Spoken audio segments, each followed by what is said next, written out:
quoi le premier souvenir de ta vie? Tu aimes bien ton vrai nom? T'es né à Poitiers. T'étais où sur le spectre du cool, toi? Tes couilles à toi n'ont jamais été au poteau? Mais qu'est-ce que c'est que cette interview? Alors, Small Talk, c'est un podcast et Small Talk en anglais, bon, ça veut dire petite conversation, mais ça veut dire parler de la pluie et du beau temps, en gros. Là, le concept du podcast est assez simple, c'est je reçois des gens connus, mais on parle de tout avec cette personne connue, sauf des choses pour lesquelles cette personne est connue. Voilà. Mais on fera quand même des exceptions parce que c'est comme ça. Il y aura un petit intermède promo au milieu où tu pourras parler de tout ce que tu veux. T'es né à Poitiers. T'es né à Poitiers. Moi, j'ai une assez mauvaise image de Poitiers. J'ai même fait une vidéo un jour dont l'introduction, c'était ça. Je peux peut-être faire écouter. Vous êtes à Poitiers et vous êtes triste parce que vous êtes à Poitiers. Voilà, c'était ça. Bien résumé, Voilà, c'était la seule raison pour laquelle t'es triste, c'est à Poitiers. Mais en fait, je me rends compte que c'est un peu du racisme parce que genre, je suis passé en train une fois, mais en fait, je connais rien. C'est juste que ça sonne ennuyeux. Mais ouais, ça sonne ennuyeux. Après, je suis pas resté suffisamment longtemps pour te faire un topo. Ouais, un topo pour faire l'office de tourisme de Poitiers, tu vois. Je suis né là-bas, mais sur l'année de ma naissance, on a taillé. T'es né donc le 20 février 1980. Et ton vrai nom, c'est Guillaume Tranchant. C'est Guillaume Tranchant, interrogatoire. Donc votre vrai nom, c'est... quand j'ai su que ton prénom, c'était Guillaume Tranchant, je pense que j'ai dû avoir la même réaction que plein de gens, c'est-à-dire un prénom genre hyper sage, Guillaume, avec un nom qui évoque le désir de tuer, tu vois, genre ou un super-héros comme ça. Tu aimes bien ton vrai nom, Non, c'est marrant ça, je sais pas ce qu'on en pense. Est-ce qu'on a suffisamment de recul pour avoir un avis sur ce qu'on est né avec je crois pas. Je me dis pas, Guillaume, je suis pas spécialement...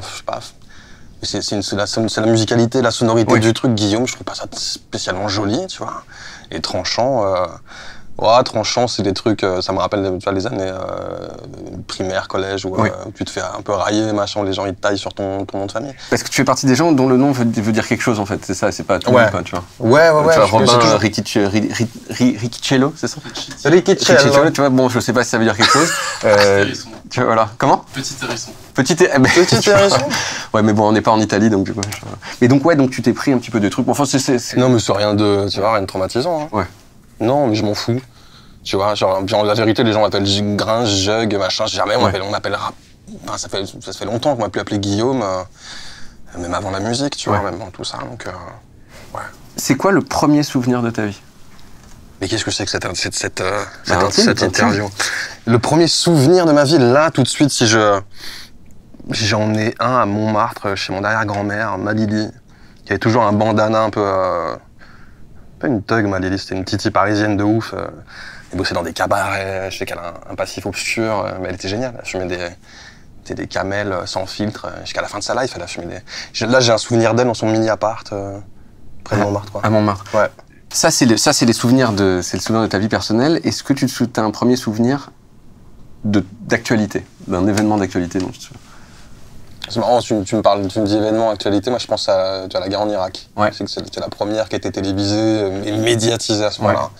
Et donc je me rappelle chez les grands-parents, tu vois, de tabler, machin, on se retrouve autour du poste de la télé, à suivre ce truc comme une espèce de feuilleton horrifique, où d'un coup, la guerre devient, tu vois, pour quelque chose de sensationnaliste et de machin, et on regarde ça avec un œil un petit peu, tu vois, un petit peu... voyeur, quoi. C'est à ça que ça me fait penser. En fait, on est à peu près de la même génération. Moi, je suis né un an après toi, et c'est aussi mon premier souvenir. Mais c'est la guerre en Irak, et surtout le moment où genre il y a eu la déclaration de guerre. Et je me souviens d'arriver en CM1 et dire genre les avions, tu vois, les avions qui décollent. C'était des histoires de grands-parents, quoi, des guerres et ce truc hyper marquant. Après, tu vois, si notre discussion porte sur les souvenirs et tout ça, j'ai quand même la mémoire qui flanche énormément. Et je crois que plus je prends de l'âge et plus ça s'accentue, ce truc. Tu sais, je fais de l'amnésie dissociative. Et du coup, il y a plein de trucs que j'ai congédiés dans les tréfonds de mon esprit, machin, tu vois. Donc quand tu me demandes de revenir de me revivre un peu de mon passé, là, de retourner dans mes souvenirs et tout. C'est pas un exercice simple, tu vois. Ah, mais ça va pas porter que sur tes souvenirs. Non, mais c'est tant mieux, parce que ça va être très très bon sur moi. Alors, autre souvenir dont je vais te demander. Bon, quand même un petit peu parler de ton école primaire et de ton collège. Il y a des instituteurs, il y a des profs qui t'ont marqué dans ton enfance. Ouais. Et est-ce que tu te souviens de leur nom et... Je me rappelle d'un, il s'appelait Guy, qui faisait du théâtre avec ma daronne, qui était directeur d'une petite école à Saintes. Ta mère qui était en partie comédienne, c'est ça? Qui était, à l'époque, qui faisait encore qui était une théâtreuse, qui était encore comédienne de théâtre. Et ce mec qui était génial, qui était un mec hyper intéressant, qui était un jeune instit, et qui était en plus, qui gérait une école et tout, et qui nous a emmenés en Finlande, l'année où, tu vois, moi je suis rentré en CM2 chez lui, je l'ai eu comme prof en CM2, je crois, ou en CM1. Et il y avait un échange avec des Finlandais, donc fou, tu vois, partir à Helsinki, 3 semaines, c'était dingue. Recevoir après des petits mecs. Et ce monsieur Guy, tu l'as revu après la Finlande? Jamais. Mais en même temps, j'ai tellement baroudé, on a tellement déménagé pour le job de mon père, que j'ai fait quand même pas mal d'écoles primaires, tu vois. J'ai dû en faire 2-3 quand même. Tu vois, en 4 ans, l'espace de 4 pieds, j'ai dû faire 2-3 écoles primaires, il me semble, si je dis pas de bêtises. Ton père, il était directeur de théâtre? Pas à l'époque, non, il bossait dans des MJC à l'époque, il est dans le milieu culturel, mais il n'y avait pas encore de velléité à bosser dans le milieu du théâtre. Il était dans le milieu artistique et du spectacle vivant. Et donc il a commencé tout en bas, quoi, dans des MJC, et il faisait de la programmation, et puis il a fini sa carrière au Théâtre de Sète, qui est une scène nationale. Et donc toi, tu as bougé de Poitiers à Cergy. Ouais, en faisant une ellipse de tous les bleds par lesquels on est passé.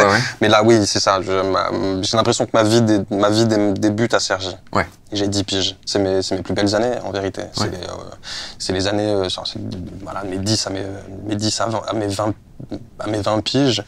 Il y a quand même un truc de construction de tes potes avec lesquels tu grandis qui deviennent une espèce de seconde famille, tu vois. Il y a les 400 coups, c'est quand même Cergy, c'est à 15 balais, ça vrille vite, mais c'est génial en même temps, tu as envie des trucs fous. C'est le sport, puis c'est les premières expériences. Tu vois, le bédo, les filles, nous, tu vois, ce rapport, entre mecs, des clans en plus, c'est des petites équipes à Cergy, c'est de meufs et de mecs, hein, tu vois. Mais à l'époque, on se mélange pas, tu vois. C'est rigolo. Mais j'en garde un souvenir incroyable, Cergy-Pontoise. C'est fou. Là, tu as parlé entre 10 et 10-15 ans. Quoi. Moi, quand j'étais au collège, j'ai vécu, c'est les pires années de ma vie. J'ai vécu vraiment de la grosse violence sociale dans mon visage, comme en fait, normalement, ça n'arrive pas après dans la vie. Il y avait ce truc quand même que j'étais un peu gros et je m'appelle David Castello-Lopez. Et on m'appelait donc David Castello-Lobez. Et franchement, il est pas mal. Il est fort. Le mec, franchement, chapeau. Il est fort, mais tu sais, quand c'était dur, quoi. Et c'était d'autant plus dur que c'était un peu drôle, tu vois. C'est-à-dire que c'est pas un jeu de mots pourri. Je vois ce que tu veux dire. Donc, j'étais dans une sorte de petit enclos de merde avec d'autres gens comme moi. Puis de l'autre côté, il y avait les mecs cool, les espèces de dieux qui dunkaient au basket, qui jouent au foot comme des malades comme ça, genre Pierre-Louis Bonneau, Moussa Diallo, tu vois, je m'en souviens encore. Tu te rappelles des blagues et tout. Ouais, je me rappelle bien des noms. T'étais où sur le spectre du cool, toi? T'étais Pierre-Louis Bonneau ou t'étais plutôt David Castello? Moi, je crois que je flirtais avec... j'ai aussi entre les deux, quoi. C'est que moi, ce qui me sauvait, c'était un peu l'humour et... puis j'étais quand même très dans la provoque et très frondeur. C'est que je faisais de la merde en cours, tu vois. Je me rappelle d'un cours avec une nana, une prof qui était complètement tarée, qui nous faisait des profs de physique-chimie. Et sur le rétroprojecteur, à l'époque, on avait des rétroprojecteurs, des trucs, tu vois. Je sais, quand elle avait le dos tourné, je glissais sur des calques, je dessinais des tubs et je foutais ça dans gros pendant qu'elle déclamait son cours, machin. Où il y avait des espèces de chariots aussi avec des tubes à essai, des machins. Et quand elle avait le dos tourné, je me rappelais qu'avec une petite équipe, tu vois, avec les potos, on était dans le fond de la classe tout le temps. C'est qu'on s'amusait à foutre ces chariots au milieu du couloir, tu vois. On prenait notre élan et on faisait vraiment, on était sans pitié, quoi. C'est-à-dire que l'autorité, les figures tutélaires que t'es censé incarner ça, on s'en battait les couilles. Cergy, c'était l'anarchie, quoi. Il y a des années, à un moment donné. Et donc, l'humour me sauve. Je suis pas bagarreur, je suis plutôt sportif et à fond dans le foot à l'époque. Je fais un peu de karaté aussi. Déjà, t'es sauvé, quoi. T'es bon au foot et au karaté. Le foot, ça aide. Ouais. Mais en même temps, un petit bitumeur, si t'es banlieusard, le foot, c'est une seconde peau, tu vois. Il y a un moment donné, tu grandis avec un ballon dans les pieds, et tous les soirs, tous les jours au City Stade. Mais il reste qu'il y a quand même les bons et les mauvais. Ah ouais, de ouf, bien sûr. Et tu sais, moi, je me rappelle, au collège des Toulouse, de matchs, on faisait des France-Algérie. Ouais. C'était trop marrant. Et on était en minorité. Les blancs de souche, on était, je sais pas, 6-7, tu vois.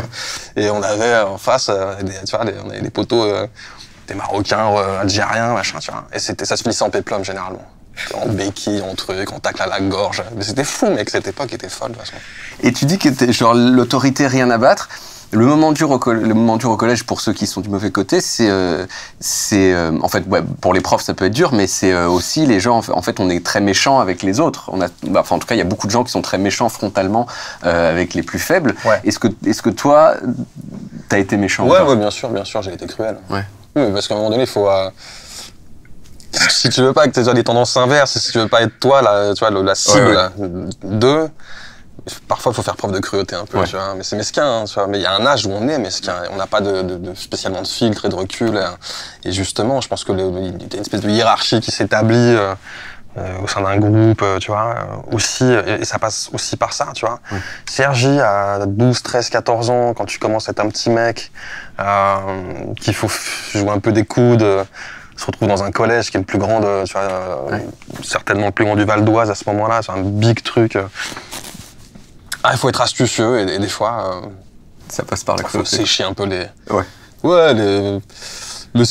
J'ai jamais été méchant, tu vois. Genre, parce que j'ai quand même assisté à des trucs un peu tordus. Il y a l'histoire des couilles au poteau à l'époque.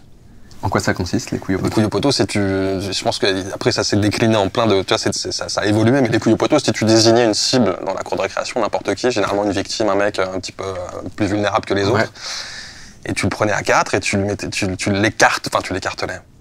C'est terrible ce que je vais raconter. Hein. On y est, on vient de rentrer dans le dur, mon gars. Et on lui éclatait les couilles sur un arbre, quoi. C'est, tu vois, genre. Genre vous le tiriez, on un de chaque côté de l'arbre. Exactement.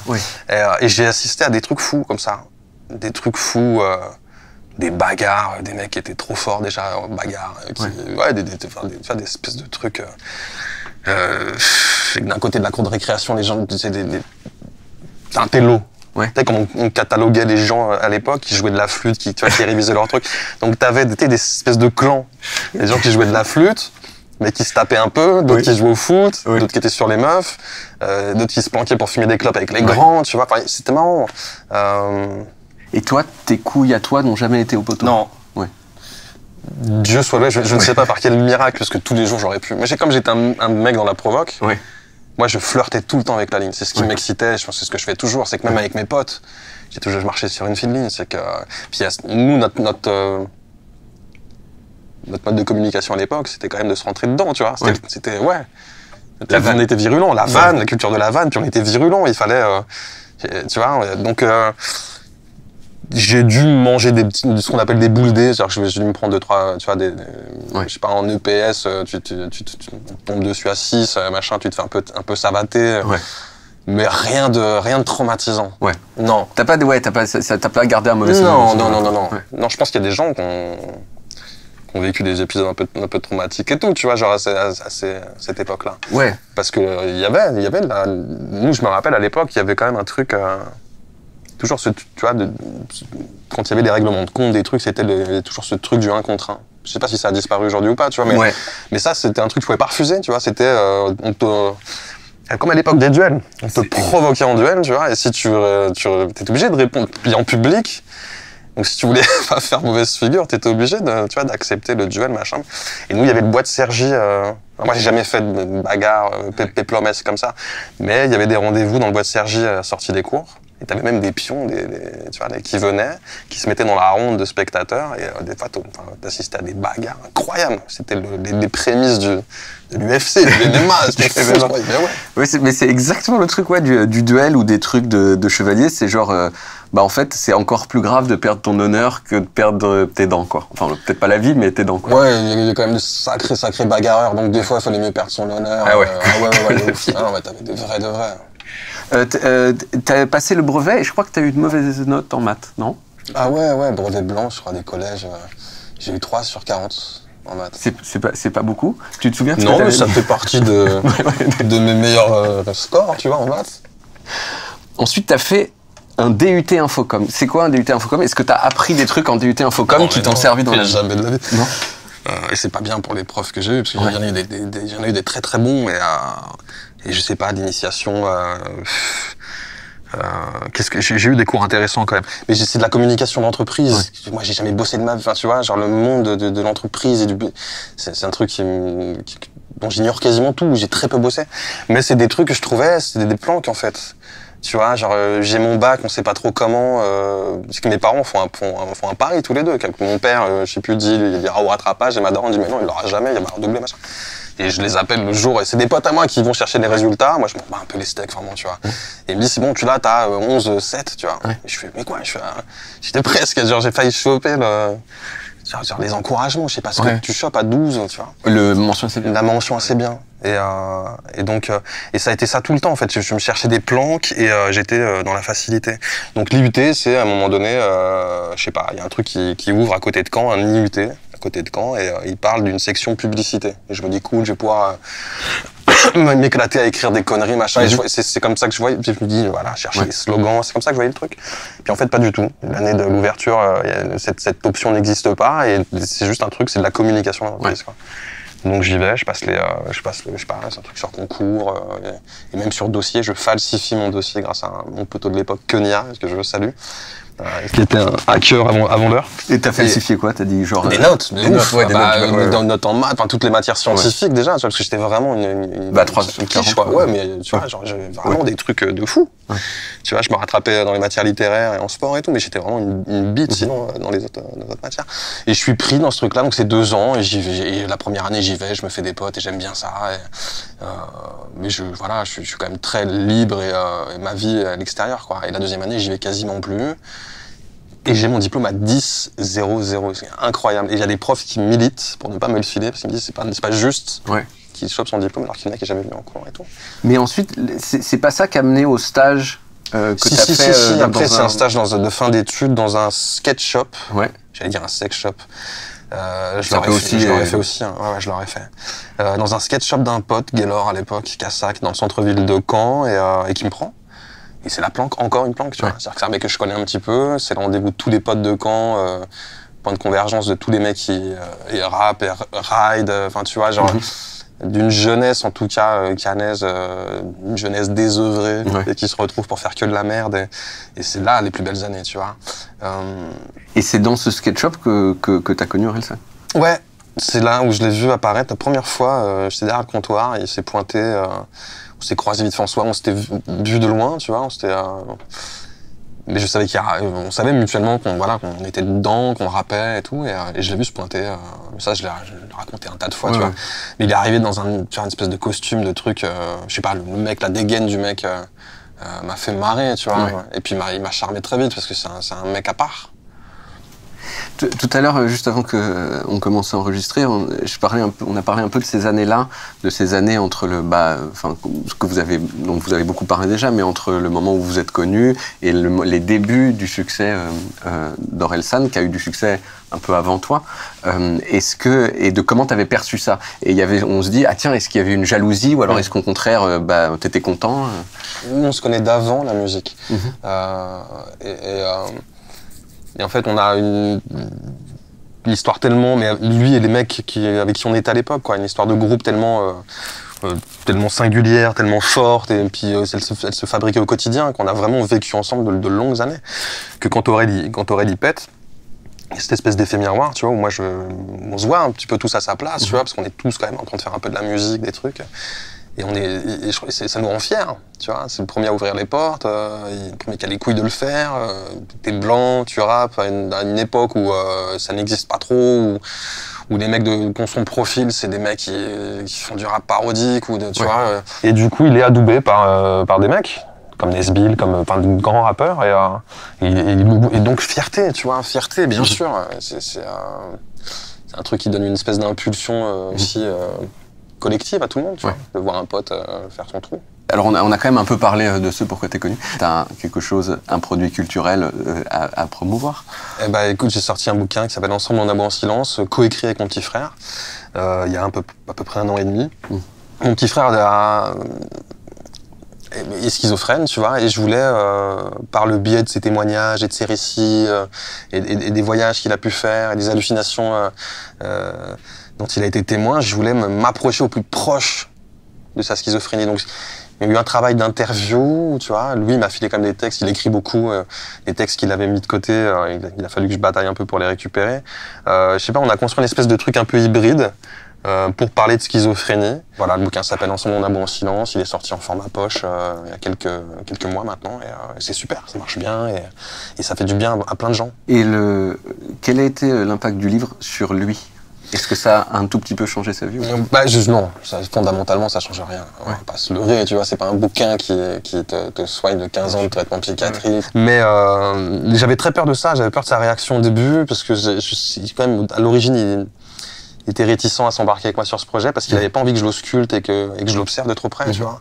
Quand même un bouquin très axé sur lui et tout. Et donc j'avais peur de ça, c'était un peu la douane à la fin, j'attendais son verdict. Il tombait comme un coup près, tu vois. Et en fait, pas du tout. Il m'a dit qu'il l'avait lu d'une traite. Et pour des gens schizophrènes qui ont du mal à focaliser leur attention trop longtemps sur un même support, tu vois, je me dis que c'est quand même super qu'il ait réussi à le tenir tout du long. Il m'a dit qu'il avait trouvé ça fidèle à la réalité, alors qu'il y a des choses que même je composais avec les bribes d'infos qu'il me filait. Quand je relatais ses voyages, par exemple, je me mettais dans sa peau. Et je savais, j'avais un peu les grandes étapes de ces voyages et tout, et je racontais les entre-deux, les étapes, les trucs, et j'étais vraiment dans la peau de mon frère, et je le connais si bien que psychologiquement, tu vois, genre, je pense que je me suis approché et d'un truc, tu vois, oui, je pense, où il m'a dit, quoi, il fait, ouais, c'était ça, ça ressemblait vachement à ça, et voilà, il a trouvé ça très poétique aussi, enfin, donc c'est très valorisant pour nous deux à ce moment-là, ça l'est pour lui, je pense que d'un coup, on lève le voile. Je lui laisse pas trop le choix, et on se laisse pas trop le choix de lever le voile sur sa particularité, tu vois, cette schizophrénie qui l'accompagne, mais que ça nous permet d'en faire quelque chose la démarche est saine, c'est plus tabou à ce moment-là. Je montre aux gens, et on montre aux gens que dans l'imaginaire collectif, les gens schizophrènes sont des gens dangereux, tu vois, ou des psychopathes en puissance, des tueurs, des meurtriers, des gens malades. Ce qui n'est pas du tout le cas. Et refiler ce visage humain à mon frère, tu vois, le défaire de ses symptômes, ou faire en sorte de ne pas le réduire qu'à ses symptômes, fait qu'à un moment donné, lui, c'est une espèce de bouffée d'oxygène incroyable, et que ça lui redonne de l'allant pour plein de trucs, tu vois. Ouais. Donc à un moment, après la sortie du bouquin, il emménage tout seul avec son chien, il se prend un petit appart, il prend des cours de plongée, il fait des trucs, tu te dis, ouais, ça le rebooste. Ça, c'est magique. Le temps que ça dure, c'est magique. Ça a un petit peu changé sa vie, quoi, en tout cas. Donc un petit ouais, mais sans le guérir. Quoi, non, bien sûr. Mais tu vois, de manière durable, ce qui serait cool, et je pense que c'est ce dont souffrent aussi beaucoup, c'est des gens victimes de ces troubles psychiques-là, tu vois, c'est le problème d'insertion dans le milieu du taf, trouver des jobs adaptés, parce que c'est des gens qui ont des rythmes différents, tu vois, et ça crée énormément d'isolement. Plus la schizophrénie, c'est que tu perds aussi les liens, se délite petit à petit, tu perds tes potes, c'est difficile de rencontrer une nana, et tu vois, ce qui manque à mon frère, c'est tout ça, quoi, une relation amoureuse, et puis de se réaliser, de se sentir utile et de se réaliser. Là, ça fait chier, il y a des gens qui souffrent de ça, tu vois, genre, et surtout à cet âge-là, parce que généralement c'est les pathologies qui apparaissent entre 15 et 20 piges. Des gens qui vont gâcher leur potentiel de jeunes adultes et tout ça, tu vois, ça fait mal au cœur, quoi. Moi, j'ai l'impression avec les maladies, en tout cas les troubles mentaux, même si c'est pas des maladies, donc il y a les troubles sévères comme ceux de ton frère. Toi, tu as quand même parlé assez souvent du fait que tu étais un peu mélancolique comme personne. Ouais. Je le suis aussi, c'est pour ça que on parle, mais j'ai l'impression qu'en fait, il y a presque le monde, il est séparé en deux catégories de personnes. Les gens qui comprennent quand tu dis que tu as des problèmes mentaux, et les gens qui voient même pas de quoi tu peux parler. Et j'en connais pas un. De quoi les... Ouais, les gens sains d'esprit, ou tu vois, les gens qui vivent la vie... Oui, mais s'il y a quand même... Il y a un long fleuve tranquille, j'en connais très très peu dans mon entourage. C'est marrant, après on s'associe, je pense qu'on se rapproche aussi entre gens un peu cassés, un peu... Mais il y a quand même des gens que moi je croise depuis toujours, genre ils sont contents quand il faut être content, ils sont tristes quand il faut être triste, et voilà quoi. Et moi ils m'énervent parce que c'est un peu ce que j'ai envie le plus au monde, quoi. C'est marrant. Comme ça, ouais, c'est marrant parce que je pense que c'est vraiment tu sais, c'est soit tu l'as, ce truc, c'est ta sensibilité, ta nature, et mais je pense que ça demande quand même un effort à un moment donné. Tu vois, être heureux, faut le vouloir. C'est un muscle, un truc gymnastique à entretenir. Moi, le problème, c'est que je me complais énormément dans ma noirceur et dans mes moments de décrochage. Parce que tu t'as dit dans un de tes morceaux, tu as dit je chéris mes démons. Oui, dans un morceau que c'est peut-être inachevé, ou des histoires racontées. J'ai tellement chéri mes démons pour qu'ils reviennent, je crois. T'as chéri tes démons pour qu'ils reviennent, et c'est pas exactement ce que c'est ça. Bah, aujourd'hui, j'aimerais bien, tu vois, genre, ce qui est terrible, c'est que si tu laisses ce truc un peu gangréné en toi et tout, c'est qu'à un moment donné, faut pas laisser trop de place, faut garder les tenir en laisse, ces démons. Faut les accueillir, tu vois, faut pas être dans le déni. On a tous, tu vois, notre part de noirceur et nos réflexes. Aller chercher des respirations, ce qu'on appelle des sursauts de vie quand ça va mal, tu vois, et à chacun ses biais pour ça. Ça peut être l'écriture, les drogues, ça peut être n'importe quoi, tu vois, mais voilà, il y a un moment donné, quand tu t'installes de trop là-dedans, c'est difficile de s'en sortir, quoi. Mais est-ce que tes démons à toi, genre, ils ont des formes particulières? C'est genre, en gros, il y a un truc qui te fait flipper, qui est obsessionnel, ou alors est-ce que c'est, ou alors est-ce que c'est des trucs, parce qu'il y a des gens aussi, des fois, en fait, c'est la réalité dans son ensemble, et en fait, c'est pas défini. Toi, c'est défini. Je pense qu'à un âge, j'avais du mal à appréhender cette réalité dont tu parles et tout, parce que trop d'informations m'arrivaient en même temps et que j'avais du mal à filtrer. Donc j'étais un petit peu, ça m'installait dans des espèces de torpeur, de trucs comme ça qui me figeaient. Donc j'étais très isolé, très chez moi, à l'époque Canès, tu vois.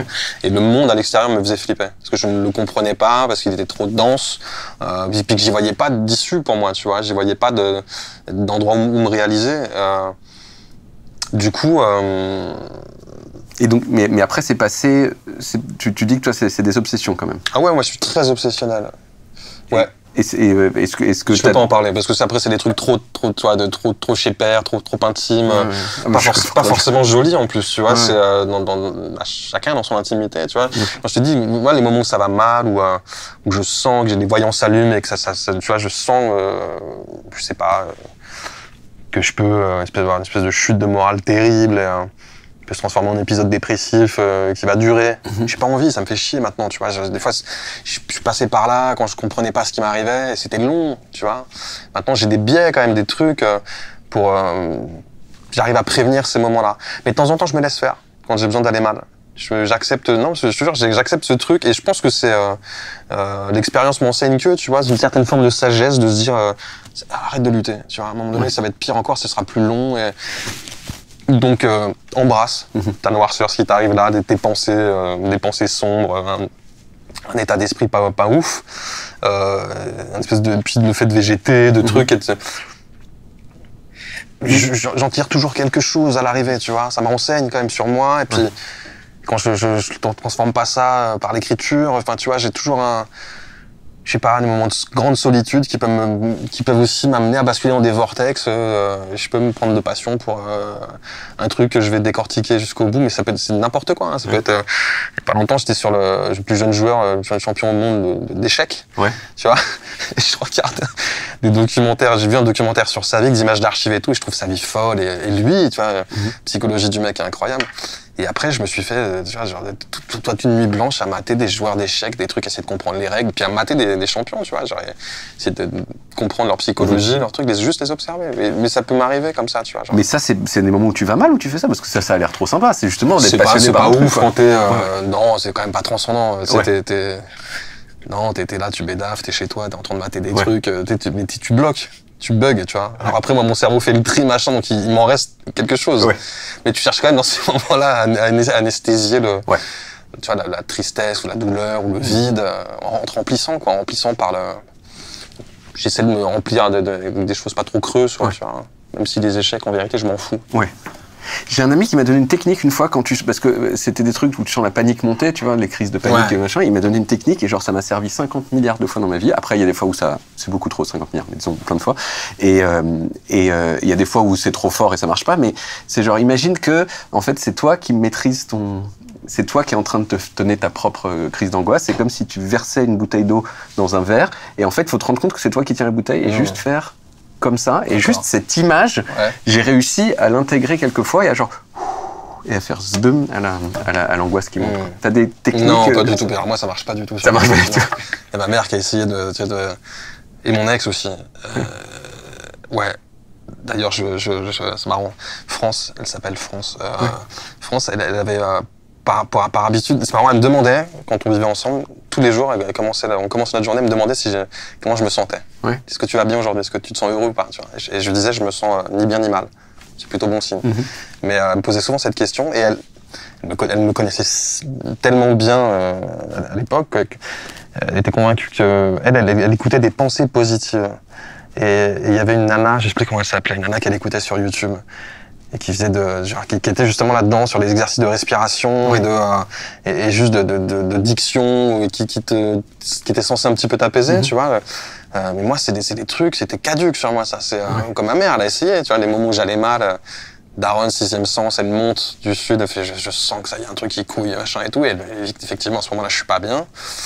Et donc, voilà, elle me fait écouter des trucs, en me faisant des infusions de valériane, de trucs, je dis, qu'est-ce que tu veux que ça? Tu vois, c'est trop soft, quoi. Je peux pas écouter quelqu'un, puis en plus, je peux pas écouter, ça me fait marrer, moi, tu vois, j'écoute les premiers trucs de pensée positive.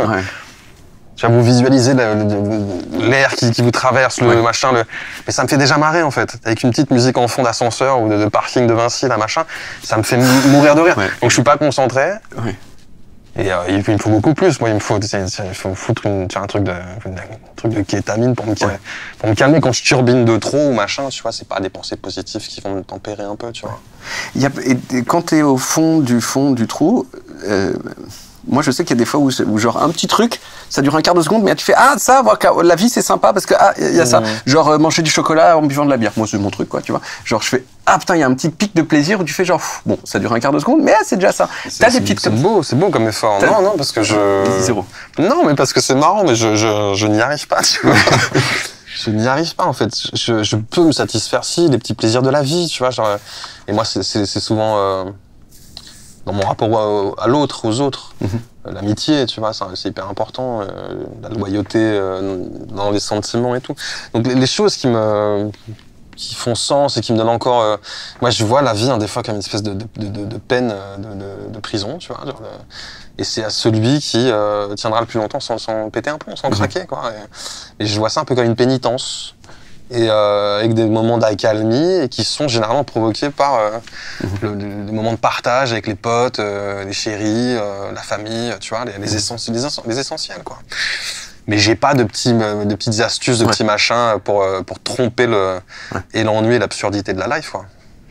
Ouais, je comprends pas. C'est pas la musique ou l'écriture, j'ai tout ce truc-là, la musique, l'écriture. C'est pas des trucs qui te soignent, c'est juste des trucs où genre, attends, là ça va un tout petit peu moins mal pendant une seconde. Là, c'est ça. Non, mais j'ai du mal, moi, à déclencher ça. Généralement, ça se fait avec les autres. Ça vient tout seul, quoi. Alors, c'est une question que je pose à tout le monde, c'est pas particulièrement à toi, mais genre, c'est quoi ton médicament préféré? Mon médicament préféré? Ouais. Le Prozac, c'est pas mal. Ouais. Et puis on me l'a vendu. Il faut surtout pas que je fasse la promo d'un antidépresseur. Parce que ça reste une médicamentation lourde et tu la prends pas comme ça, tu vois, en plus. Elle est pas délivrée comme ça, mais tu la prends pas comme ça. Moi, c'est parce que j'ai fait des années de psychanalyse, de thérapie, qu'à un moment donné, les moments où ça allait vraiment très très mal dans ma vie, pour des raisons bien précises, tu vois, et que j'avais pas les outils, et que j'avais pas les ressources, et la parade, tu vois, pour contrer ça, ça m'est arrivé 2 fois d'aller voir, alors de pas aller voir ma psy, d'aller voir un psychiatre trouvé sur le net, machin, et de taper mon petit numéro de charme, ou Calimero en tout cas, et lui dire, voilà, là j'ai besoin d'un truc fort.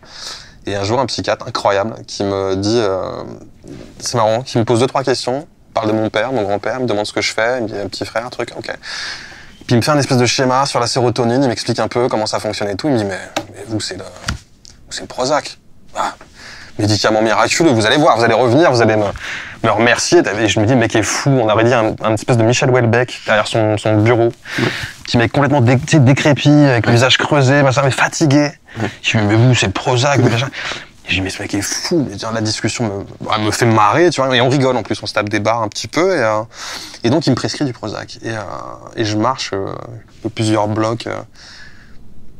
Et puis, je rentre dans une pharmacie, tu vois. Les pharmaciens me disent, mais vous venez de la part du docteur machin. Mais il est génial, mais combien de gens il a tiré de leur merde et tout, tu vois. Je me dis, mais c'est fou. Et le Prozac a eu une espèce d'effet placebo plus sur moi. Il m'a aidé à sortir un peu la tête du sac à l'époque.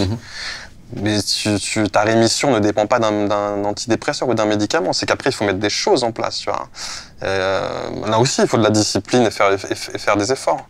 Il faut vouloir se sortir de là. Il faut se remettre en mouvement physique aussi pour réenclencher une mécanique intellectuelle, psychologique un peu plus saine et tout. Donc c'est mon médoc préféré, ce serait certainement le Prozac, parce que c'est celui qui m'a le mieux aidé à l'époque.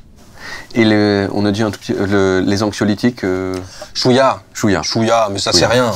Ça c'est comme entre le sel, le poivre sur la table. C'est pour le dessert. Tu vois, un petit carré de Xanax. Non, mais les anxiolytiques, la vérité c'est que je me rappelle de mes premières télés avec Aurel. On fait Ruquier, je suis tétanisé. Parce que là, vraiment, c'est un exercice en plus, la télé, quand t'as pas l'habitude, tout va vite, machin. Moi, je suis pas synthétique, il faut aller à l'essentiel. Et je pense que je prends une barrette carrément de Xanax, tu vois. Mais je laisse sur moi et pendant l'émission, on est sur la fin. Donc j'ai le temps de... Et je prends un carré, 2 carrés, 3 carrés, puis je finis avec une barrette dans le cornet, tu vois. Genre, et je suis juste à peu près bien à ce moment-là. Pour te dire que, en plus, tu vois, c'est des anxios, ont pas grand... je sais pas, beaucoup d'effets. Tu vois, il faut que j'en prenne beaucoup. Pour me tempérer. Sauf que l'effet de l'anxio, c'est que ça casse aussi, quoi. Moi, je peux finir aussi... zombie très vite derrière. Mais voilà, les anxios, c'est rarissime. C'est rare, c'est quand t'as une boule d'angoisse, un truc vraiment où tu te dis... mais ça, tu peux contrer ça par le sport, enfin, tu peux trouver des palliatifs à ça, quoi. T'as parlé quelquefois dans les médias de tes échecs amoureux. Qu'est-ce qui fait que ces échecs ont eu lieu? Est-ce que ça a toujours été toi? Est-ce que ça a été l'autre? Non, mais c'est ce que disait mon France. On est des 2 pathologies complémentaires en relation pour que ça marche. Il faut qu'on soit 2 pathologies complémentaires. Parce que j'ai jamais rien vécu d'équilibré sur la durée. Les premiers instants sont magnifiques, toujours. Moment de passion et où tu donnes à voir des versions un peu idéalisées de toi-même.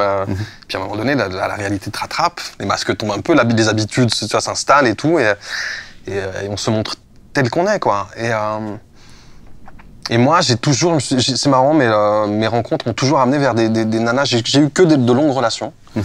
J'en ai pas eu énormément, mais à chaque fois, elles étaient de longues, quoi. Elles ont duré.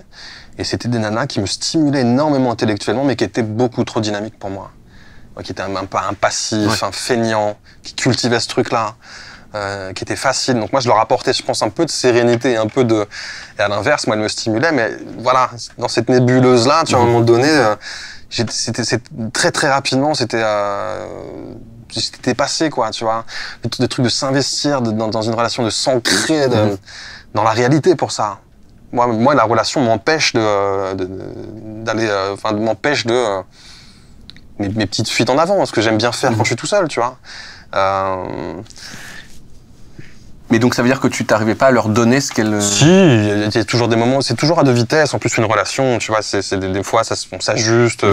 C'est des petits moments très cool quand on a chacun suffisamment d'équilibre dans nos 2 vies intimes et privées pour pouvoir bien se partager. Ça, c'est super quand ça fonctionne, ça marche comme ça. Mais c'est quand même souvent à 2 vitesses, un couple. Donc, le couple tel qu'il existe dans sa forme la plus répandue, c'est pas quelque chose qui me convient. Maintenant, je le sais. Tu vois, là, je sors d'une... Alors ça, j'en parlerai pas, parce que c'est pas encore... Les relations te renseignent sur toi, les relations amoureuses et les moments de séparation aussi, beaucoup. Et je pense qu'instinctivement, je me tourne moins ou davantage vers les personnes qui me correspondent et vice-versa, tu vois. J'ai cette impression-là. Mais être en couple sous un même toit et tu vois, avoir à se rendre des comptes au quotidien et créer cette espèce de monstre à 2 têtes très rapidement, là, c'est pas possible. Pour moi, c'est la mort des libertés personnelles et la mort du couple, en plus.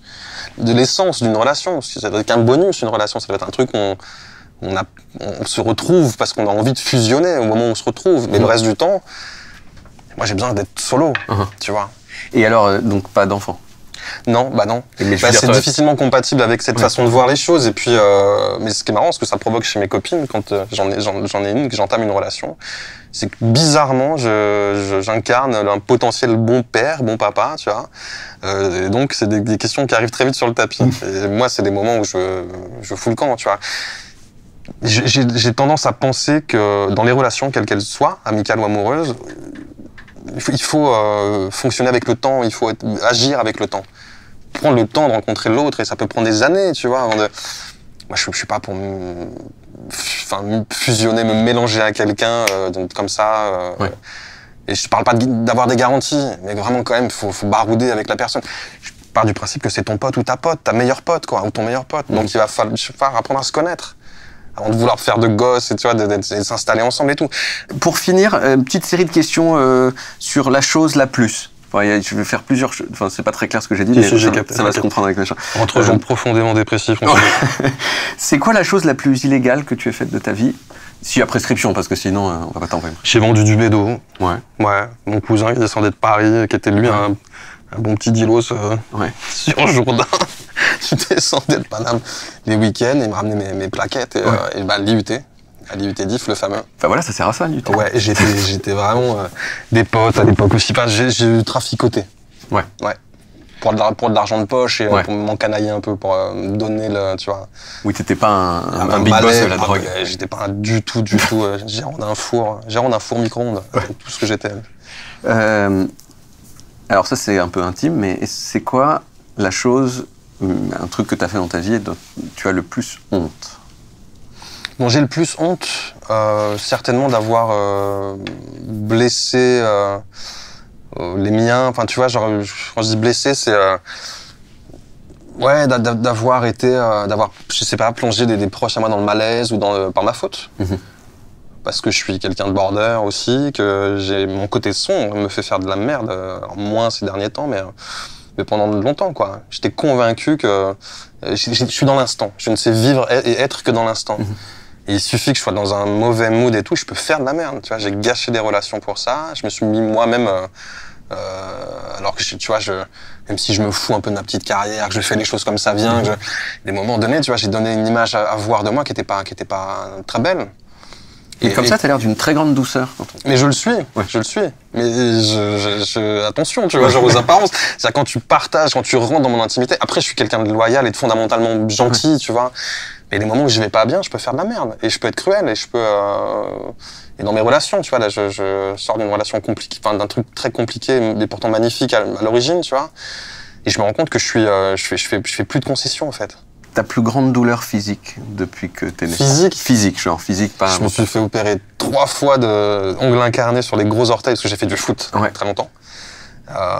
Et sauf que comme je me foutais un peu de ma santé à l'époque, j'ai laissé ce truc. J'ai le premier ongle incarné, pendant 1 an, je l'ai. Et je fais des pansements tout seul, je me soigne, ma copine m'aide aussi, machin. Puis au bout d'1 an, je me dis, t'as quand même une drôle de gueule, mon gros orteil. Commence à ressembler à un plateau de charcuterie chelou et tout, tu vois. Et j'ai du mal à poser le pied par terre, tu vois. Je suis obligé de dormir avec un pied à l'extérieur du lit pour pas que ça frotte. Que des trucs relous comme ça. Et ma meuf, elle me dit, mais t'es une galère, mais va à l'hôpital, fais-toi opérer, il y en a pour 2 secondes et tout, tu vois. Donc je prends la voiture de ses parents à l'époque, je me rappelle, je conduis avec le talon, et j'y vais. Donc je me retrouve aux urgences à Caen. Je sais plus où c'est, dans une clinique, c'est même pas aux urgences à Caen, c'est dans une clinique. Et l'interne qui me reçoit, machin, m'ausculte, quoi.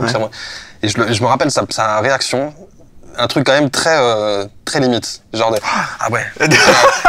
Ah ouais, là c'est... et puis il regarde et puis il commence à toucher avec son scalpel, son truc. Ah ouais, là c'est quand même bien, ça fait longtemps que... Puis moi je dis, ça fait 1 pige. Puis vous êtes malade. Et ce matin on vient d'amputer un petit mec de 15 piges parce qu'on pouvait pas... Là je sais pas si on va pouvoir récupérer votre pouce. Moi j'hallucine, tu vois. J'ai intérêt à récupérer mon pouce, merde, tu vois, genre... Et du coup, il m'a charcuté, ils sont venus, machin, ils m'ont fait le truc. Et grande douleur. Alors, t'es anesthésié, donc ça va, mais au moment de retirer les fils qui te passent sous l'ongle et dans la chair, ça, on appelle ça des douleurs aiguës. Ouais. Et sur les extrémités, généralement, c'est très, très sensible. Ouais. Là, j'en ai chialé ma race, quoi. Je me dis, j'ai jamais autant morflé Et 3 fois. Donc 3 fois, je me suis fait coudre et tu vois. 3 fois sur le même ongle incarné ou c'est revenu 2 fois sur le même ongle non, une fois sur le... Ouais, c'est revenu sur le même ongle. Bah écoute, ouais, j'ai beaucoup joué au foot. Hein.